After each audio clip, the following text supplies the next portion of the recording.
जरा तसव्वुर करें कि एक दिन आप जागते हैं तो आपको पता चलता है कि वो एक चीज जो आपकी पूरी दुनिया को जोड़े हुए थी, जो आपकी पूरी जिंदगी थी, वो अचानक गायब हो चुकी है, खत्म हो चुकी है। अब आपके पास कुछ भी नहीं रहा। आप आसमान से जमीन पर आ चुके हैं। आपको अपनी जिंदगी का सबसे बड़ा नुकसान हो चुका है। आपका सब कुछ तबाह हो चुका है। लेकिन फिर आपको पता चले कि ये नुकसान तो दरअसल एक तोहफा था। वो नुकसान आपके लिए एक धक्का था जो आपको जिंदगी में आगे बढ़ने के लिए जरूरी था।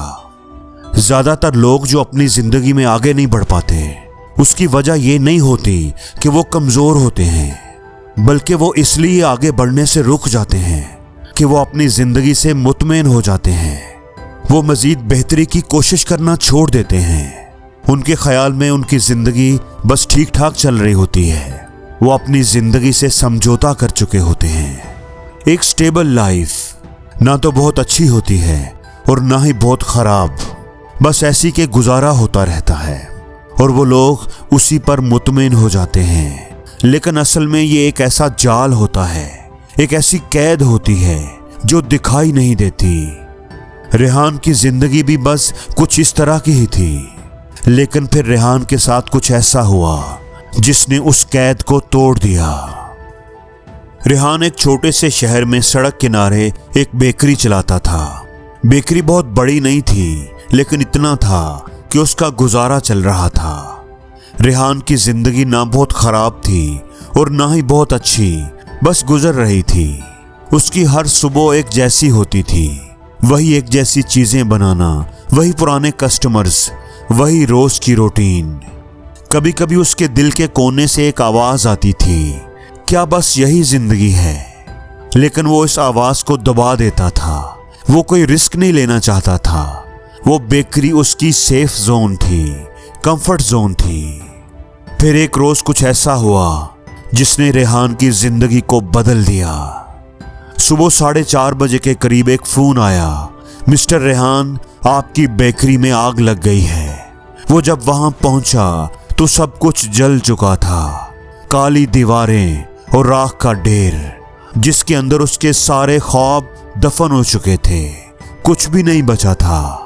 रेहान की उम्र भर की कमाई, उसके रोजगार का जरिया, उसका सारा कुछ आग की नजर हो गया था।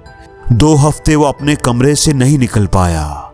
उसको समझ नहीं आ रहा था कि वो क्या करे, इस सदमे से बाहर कैसे निकले। वो बेकरी उसकी पहचान थी, उसकी जिंदगी थी, उसकी कमाई का वाहिद जरिया थी।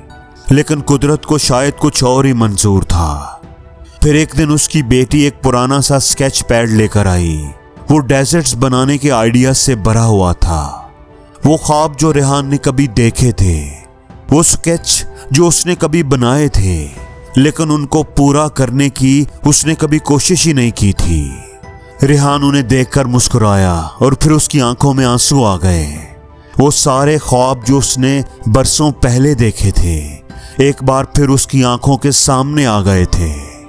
उसके पास ना तो दुकान थी, ना कोई औजार थे और ना ही इन्वेस्टमेंट थी, लेकिन उसके हाथ में जायका था और उसके पास एक आइडिया था।